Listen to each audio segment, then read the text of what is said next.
আসসালামু আলাইকুম। আপনাদের নাম পরিচয় দিয়ে পদ পদবি থাকলে আপনারা কথা বলবেন আর কি। বিসমিল্লাহির রহমানির রহিম।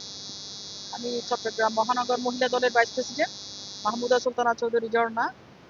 আসলে অনেক দুঃখের সহিত, মানে অনেক বেদনার সহিত ম্যাডামের জন্য এমন অনেক রাত আছে ঘুমাইতে পারি না। তো ইচ্ছা করলো ম্যাডামের খবরটা একটু দেখে আসি, জিয়ারত করে আসি। এই জন্য ম্যাডামের খবর জিয়ারত করতে আসছি চট্টগ্রাম থেকে। অনেক বেদনা নিয়ে, অনেক ভারাক্রান্ত মন নিয়ে আমরা আসছি। তো আল্লাহর কাছে শুধু প্রার্থনা করি, আল্লাহ যাতে আমার ম্যাডামকে জান্নাতুল ফেরদৌস নসিব করে। এবং এই বিএনপি দলটাকে উনি যেভাবে চেয়েছিল, মানে আমার বুক পেটে কান্না আসতেছে ম্যাডামের জন্য। যেভাবে চেয়েছিল, এই বাংলাদেশের জনগণকে যেভাবে চেয়েছিল, বাংলাদেশকে উন্নত করতে যেভাবে চেয়েছিল, বাংলাদেশের জনগণের রিজিকের এবং শিক্ষা, চিকিৎসা সমস্ত কিছু উন্নতির জন্য ম্যাডাম সবসময় কৃতার্থ, সবসময় কৃতার্থ জনগণের জন্য। ওনার মন মন মানসিকতা সবসময় থাকতো জনগণের জন্য। জনগণ কিভাবে ভালো থাকে, দেশের জনগণ কিভাবে ভালো থাকে, উনি শুধু একটাই কথাই বলতেন, এই দেশের জনগণে আমার সবকিছু, আমার বাইরে কিছুই নাই। আমার আত্মীয় স্বজন এই বাংলাদেশের জনগণ, আমার সমস্ত কিছু এই দেশের মাটি, আমার সমস্ত কিছুই হচ্ছে এই দেশ। আমি এই দেশেই থাকবো এবং এই দেশেই আমার ঠিকানা। তো বাংলাদেশবাসী যারা আছে, দল মত নির্বিশেষে সবাই তো বাংলাদেশের জনগণ। আপনারা সবাই আমার নেত্রীর জন্য দোয়া করবেন, আমার নেত্রীকে যাতে আল্লাহ বেহেশতে নসিব করে। এবং আমার নেত্রীর উপর যদি কোনো কারো, আমি জানি আমার নেত্রী কাউকে কষ্ট দেয় নাই, তারপরেও যদি কারো মনে বিন্দু মাত্র যদি কোনো অনুশোচনা বা কোনো কষ্ট থেকে থাকে, সবাই আমার নেত্রীকে মাফ করে দিবেন। আমার নেত্রীকে যাতে আল্লাহ জান্নাতুল ফেরদৌস নসিব করে। বলেন।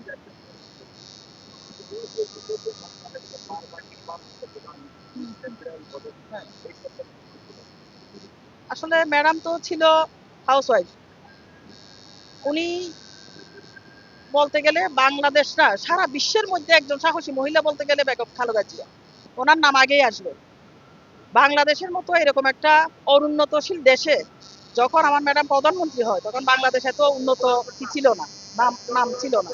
এই ম্যাডাম 1991 সাল থেকে আন্দোলন সংগ্রাম করে এই বাংলাদেশের জনগণের জন্য, বাংলাদেশের গণতন্ত্রের জন্য ম্যাডাম যে ভূমিকা রেখে গেছেন, এটা সারা বিশ্বের মধ্যে নজিরবিহীন একটি, মানে কি ঘটনা আমি বলবো। ইতিহাস ইতিহাস গড়েছেন আমার আমার নেত্রী, আমার দেশ নেত্রী বেগম খালেদা জিয়া। উনি, ওনার সাহসিকতা বলতে গেলে আমি এখানে বলে শেষ করতে পারবো না। ওনাকে আমি বলবো লৌহমানবী, সারা বিশ্বের লৌহমানবী বেগম খালেদা জিয়া। এটাই আমার একমাত্র।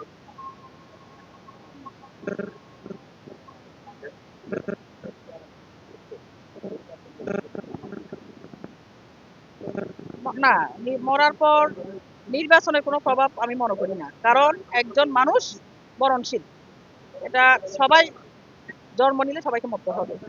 সুতরাং এই ওনার মৃত্যু নিয়ে নির্বাচনের কোনো প্রভাব পড়বে বলে আমি মনে করি না।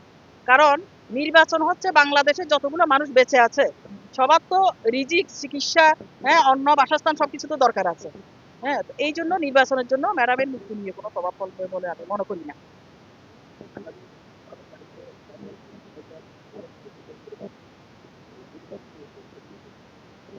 আগামী 12ই ফেব্রুয়ারি যে নির্বাচন হতে যাচ্ছে, আমার কথা হচ্ছে আমাদের বাংলাদেশের জনগণের, এই বাংলাদেশের নিরাপত্তার জন্য, সার্বভৌমত্ব রক্ষার জন্য এবং জনগণের মৌলিক চাহিদা রক্ষার জন্য একজন নির্বাচিত সরকার দরকার।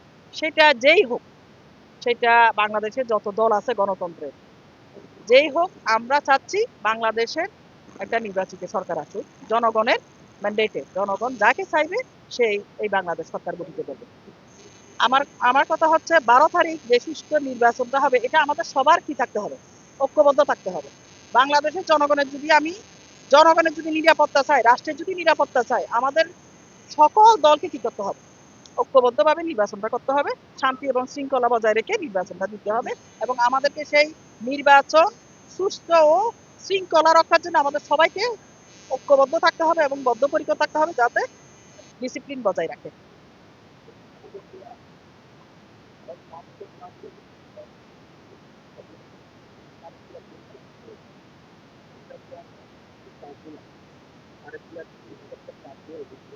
ইনশাল্লাহ। ইনশাল্লাহ আমার লিডার তারেক রহমান একজন আধুনিক লিডার, যিনি তারুণ্যকে সবচেয়ে প্রাধান্য দিচ্ছে। আসলে তরুণরা যেটা পারে, বাংলাদেশ বলেন যেখানেই বলেন, তরুণরা যেটা পারে, একজন বয়স্ক লোকের অভিজ্ঞতা থাকতে পারে কিন্তু সেই সাহসিকতা এবং দূরত্ব থাকে না। তো আমার লিডার অবশ্যই পারবে। উনি আমার নেত্রী বেগম খালেদা জিয়া একটা কথা বলে গিয়েছিলেন, আমার সন্তান যখন আসবে, তারেক রহমান যখন আসবে, বাংলাদেশের জনগণ তখন তাকে কি বাদ ভাঙ্গা জোয়ারের মতো তাকে কি করবে, বরণ করবে। ওকে কেউ ঠেকাতে পারবে না। সেটা আমরা দেখতে পাচ্ছি, ম্যাডামের কথাগুলা বাস্তবে পরিণত হচ্ছে, প্রমাণ হয়ে যাচ্ছে যে কি লিডার আসার সাথে সাথে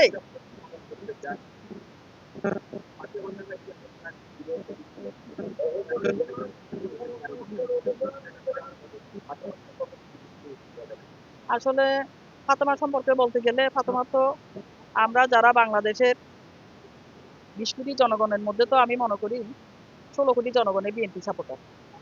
আমরা যতই সাপোর্ট করি না কেন, ফাতেমার ঘটনা হচ্ছে বিরল ঘটনা। কারণ ওনার জন্য ফাতেমা যে কাজটা করে গেছেন, জেল, হ্যাঁ, স্বেচ্ছায় সে যে কারাবরণ করছে, সেটা আমি করি নাই, এবং ওনার কোনো রক্তের সম্পর্কের আত্মীয় স্বজন কেউ করে নাই, সে ফাতেমাই করছে। তাহলে তার যে আমার লিডার তারেক রহমান বোনের স্বীকৃতি দিয়েছেন, এটা অত্যন্ত অত্যন্ত খুবই একটা, কি বলবো আমি, মানে এর চেয়ে মানবিকতা এবং কৃতজ্ঞতা মানে আর তো, মানে পৃথিবীতে আর কিছু আমি দেখতেছি না। এটা অত্যন্ত ভালো কাজ করেছেন, এবং ফাতেমা যেটা করেছে, সে তা একজন সন্তান তার মার জন্য সেটা করে না। ফাতেমা যেটা করে দেখিয়েছেন আমাদেরকে।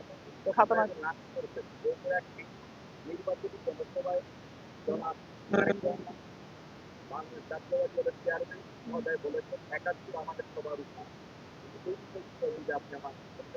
অবশ্যই উনি 71 সবার উপরে, সেটাও বলেছেন। আবার 24-এর আন্দোলনকে উনি কি করে নাই, অসম্মান করে নাই। উনি বলছে 24-কে আমাদের কি করতে হবে, আমাদেরকে 24-কে কি দিতে হবে, মনে রাখতে হবে। এবং 24 হয়েছে বলে আজকে আমরা এই জায়গায় দাঁড়িয়ে কথা বলতেছি।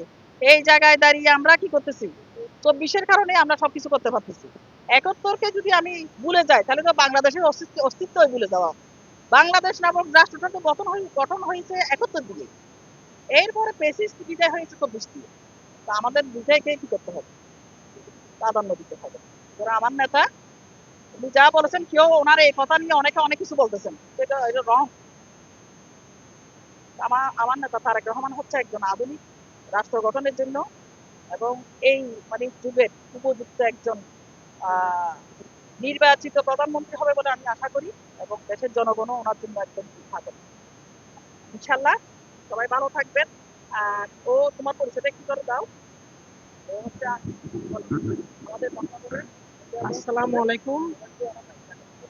হ্যাঁ, আমি চট্টগ্রাম মহানগর থেকে আসছি। চট্টগ্রাম মহানগর মহিলা দলে আছি। আমাদের নেতা জনাব তারেক রহমান হচ্ছে তারুণ্যের অহংকার। উনি আসলে যে কথাগুলো বলছেন, উনি গায়ের জোরে কোনো কথা বলেন নাই। উনি সবসময় ইনশাআল্লাহ আমরা করব, আমরা আল্লাহর নাম নিয়ে আমরা আসলে আরম্ভ করতেছি। উনি একেবারে কোনো প্রধানমন্ত্রী, উনি প্রথম প্রধানমন্ত্রী হবেন যদি আল্লাহ যদি বয়। উনি অনেক সুন্দর করে এভাবে কথা বলছে, 18 কোটি মানুষের হৃদয় ছুঁয়ে গেছে। সবাই গ্রামে গঞ্জে যেখানে ছিল, আমার মনে হয় কোটি কোটির উপরে ছড়িয়ে গেছে, সিম কি ছিল, অ্যাক্টিভ ছিল তার সাথে, তারেক রহমান ভাইয়ের সাথে। তো আশা করি আল্লাহ রহমতে ম্যাডামের, আমাদের প্রাণের শীষ, আমাদের আমাদের প্রধানমন্ত্রীর যেই মানে অসমাপ্ত কাজ, যে আশা, যে আকাঙ্ক্ষা, আমাদের জিয়া রহমান যে আকাঙ্ক্ষা, যে আশা নিয়ে দুনিয়া থেকে চিরবিদায় নিয়ে গেছেন, ইনশাল্লাহ তারেক রহমান আমাদেরকে সেই আশা আকাঙ্ক্ষা ভরিয়ে দিবে, আমরা সেই আশা করি। আমাদের 18 কোটি মানুষ সে আশা করতেছে, ইনশাল্লাহ হবে। আপনারা দোয়া করবেন। আসসালামু আলাইকুম, ধন্যবাদ। আমার নাম তফুরা বেগম। আমি হাটাজারি 5 আংশিক বাজির থেকে আসছি। আমি একজন সাংগঠনিক চট্টগ্রাম মহানগর বাইজিৎ তানার সাবেক সাংগঠনিক। আমি এ, আমার নেতা সম্বন্ধে কিছু বলবো বলতে কি, আমার নেতা আমার অহংকার, তারেক রহমান আমার অহংকার, এবং উনি আমার বেগম খালেদা জিয়া যেভাবে বলেছেন, হ্যাঁ আমি এই দেশ ছাড়ি যাই না, আমি আমার দেশ, আমার বাংলাদেশ আমার অহংকার, এই দেশ আমি কখনো বাইরে যাব না, এই দেশের মেয়ে আমি। আরেকটা বিষয় বলতেছি, তারেক রহমান আমাদের গর্ব এবং আমরা গর্বিত। আমরা চাই এই দেশে উনি নেতৃত্ব দিয়ে একজন প্রধানমন্ত্রী হয়ে উনি জনগণকে রক্ষা করক, দেশকে বাঁচাক, দানের শীষ মার্কায় ভোট দিয়ে একটা উনাকে জয়যুক্ত করক।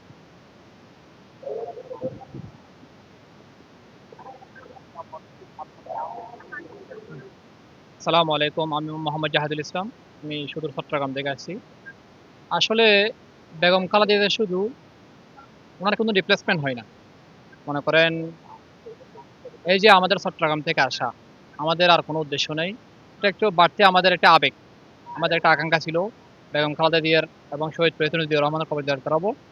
আসলে আপনারা কি বলবেন, এটা মনে করেন আমাদের দেশের মধ্যে বর্তমান একটা তো অতীত হয়ে গেছে। শীর্ষ দুই নেত্রীর মধ্যে দুইটা যদি আপনি ক্যাটাগরিতে রাখেন, মানে দুইজন দিকে দুই পাশে রাখেন, একজন উপাধি পেয়েছে মাদার অফ ডেমোক্রেসি, গণতন্ত্রের মা, আর একজন পেয়েছে কি ফেসিবাদ।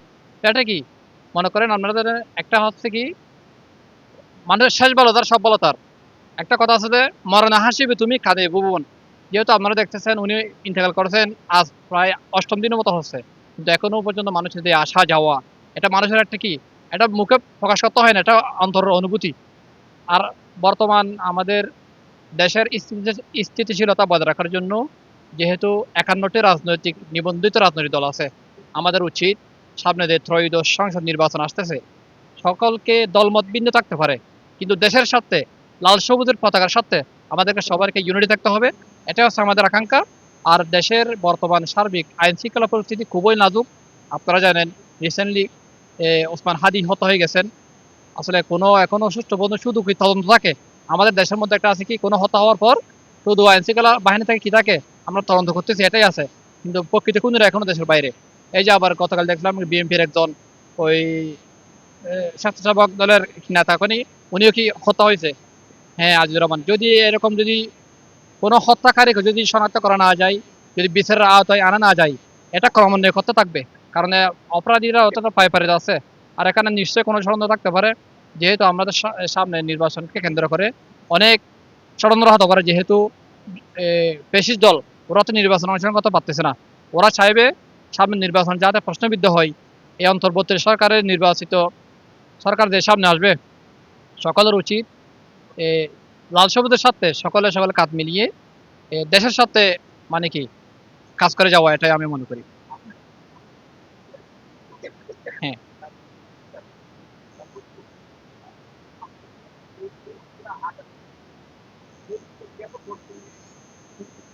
ভালো কথা বলতেছেন।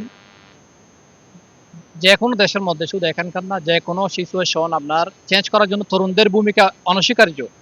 কারণ আমরা জানেন এই 24-এর গণঅভ্যুত্থানে তরুণদের উত্থানের কারণেই ওই বাকিরাই কিন্তু কি সাহস পাইছিল।